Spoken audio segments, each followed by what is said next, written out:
Bom, voltando aqui com o nosso estudo do Apocalipse, estamos analisando as 7 igrejas. Então a gente já analisou a igreja de Éfeso, né? Agora nós vamos fazer a análise da igreja de Esmirna. Então vamos lá. A igreja de Pérgamo a gente já estudou, né? Aquela parte inicial onde a igreja vivia aquela pureza inicial do evangelho, né? Segundo a mensagem que Cristo tinha pregado a eles. E viveram então perseverantes, como a gente lê lá no livro de Atos, no capítulo 2, né, que perseveravam unânimes na doutrina e tudo mais. A gente viu lá que a pureza evangélica seguiu por um bom tempo. Foi até o ano 100 a igreja de Éfeso. Agora, a igreja de Esmirna, ela começa, então, quando termina uma, a outra.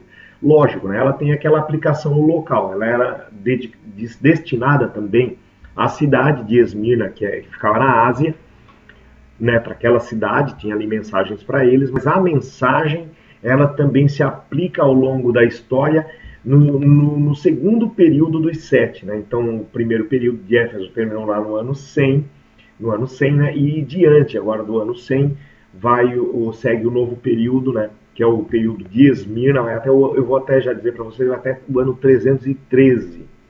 Nós já vamos ver o que aconteceu no ano 313 e por que se encaixa nesse período. A igreja de Esmirna, se a gente vai ali para o texto bíblico, eu vou aqui dar uma diminuidinha novamente na minha tela, aqui no meu tamanho aqui, beleza? E se você for lá para o texto bíblico, você vai ver que começa aqui no verso 8 do capítulo 2 de Apocalipse, né? Essa é aquela versão que eu já abri para mostrar para vocês ali no Bíblia Online, né? Então aqui na versão diz assim, no verso 8 até o verso 11, né? Diz assim, olha só.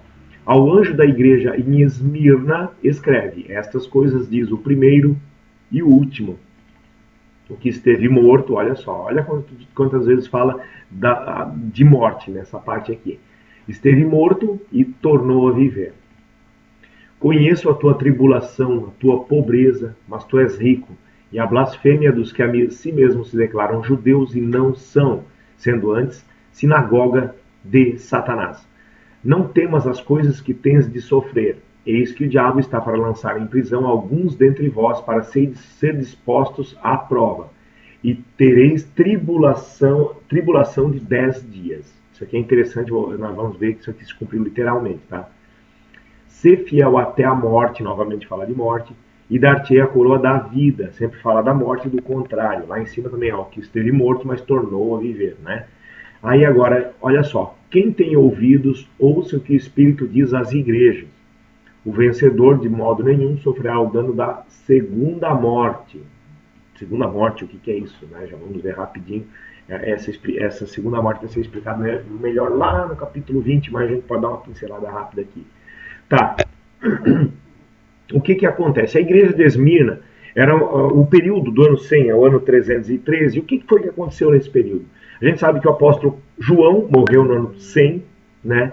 E dali para frente é o período onde não teve mais apóstolos que conviveram, dos discípulos mesmo, dos 12 discípulos de Cristo. Não houve mais apóstolos, aqueles que tiveram convivência com Cristo após o ano 100. Eram todas gerações posteriores a isso. E no ano 313, quando termina, ali por 200 e poucos anos, né, 213 anos, no ano 313 houve um documento chamado Edito de Tolerância de Milão, e a gente já vai analisar o que é. Algumas coisinhas. Aqui na profecia fala que ao anjo da igreja de Esmirna escreve o primeiro e o último. Esse período foi um período em que o imperador ele foi muito adorado, principalmente na cidade de Esmirna, que era um centro cultural e político muito forte, segundo depois de Roma, né? Então esse centro ele era como a cidade, que o ponto de parada dos soldados romanos até depois ir para o Oriente Médio sempre, né? E aqui o imperador era adorado. O imperador ele era adorado literalmente, tá? Tinha adoração ao imperador mesmo. E esse período foi um período onde houve o maior período de adoração no mundo todo ao imperador naquela época ali. E o imperador ele tinha o seu status divino, né? Tanto que a palavra Augusto significa divino, César Augusto, né? E ele era adorado mesmo pelas pessoas daquela época, pelo povo pagão. Pagão é a religião do Império, era a religião do Império Romano, né?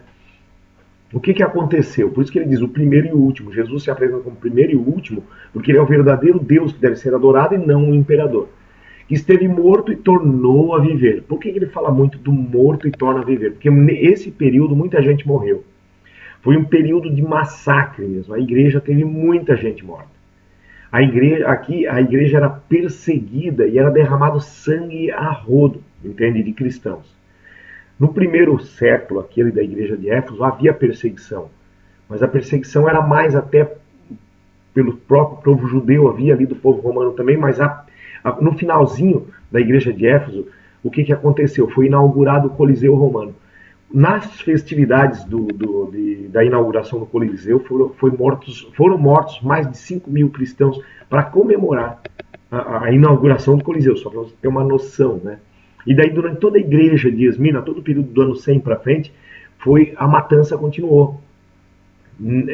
Os imperadores eram, né? E entre eles tinha um chamado Diocleciano, e esse Diocleciano, ele no ano 303, ele determinou a perseguição mais ferrenha aos cristãos desse período. E eu vou até pesquisar aqui, eu já coloquei até aqui para a gente não perder muito tempo, pesquisando aqui, ó, Diocleciano, né? Deixa eu ver aqui, aumentar um pouco a tela aqui, ó, perseguição de Diocleciano, aqui em cima. E eu achei aqui, então, né, na Wikipédia, achei também em outros locais que falam, né, do Diocleciano, realizou a mais sangrenta perseguição aos cristãos do Império, aqui a gente pode ver, né?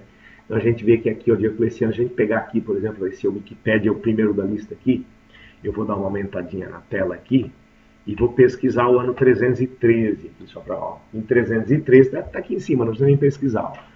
O imperador e seus colegas emitiram uma série de éditos em que revogaram os direitos legais dos cristãos e exigiam que estes cumprissem as práticas religiosas tradicionais, pagãs no caso, né? Decretos posteriores dirigidos ao clero exigiam sacrifício universal, orientando a realização de sacrifícios às divindades romanas. Então a gente vê que os cristãos passaram a ser perseguidos, né? Os cristãos eram alvo de discriminação a nível local do império, embora os primeiros imperadores se mostrassem retinentes a formular leis gerais contra eles. Então Diocleciano foi o pior de todos, né? E aqui ele começou uma perseguição violenta, né? E os cristãos passaram a ser perseguidos mesmo, né, como traidores do império. E começaram a ser mortos, né? Se você vai aqui para uma perseguição romana, fala aqui, vamos ter aqui, né, perseguição de Diocleciano Brasil Escola, aqui a gente encontra, né? E você vai ver aqui no ano 303 também, né? Se você procurar, aqui ó, 303, tá aqui ó. No campo religioso, tornou obrigatório o culto a Júpiter, com quem se identificou, e ordenou uma violenta perseguição aos cristãos, 303. Então no ano 303 ele começou essa perseguição. E o que aconteceu? Essa perseguição ela só terminou no ano 313. E agora nós vamos colocar aqui, Edito de Tolerância de Milão. O que foi o Edito de Tolerância de Milão? Se você pesquisar aqui o Edito de Tolerância de Milão, você vai encontrar aqui o que ele foi, né? Você pesquisar aqui,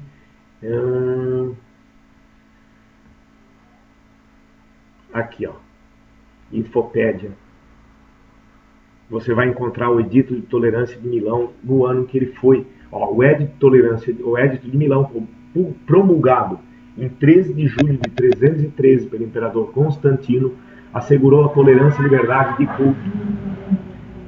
de culto para com os cristãos, alargada a todo o território do Império Romano. Então, aqui o ano 313, eu vou dar uma ampliada aqui na telinha.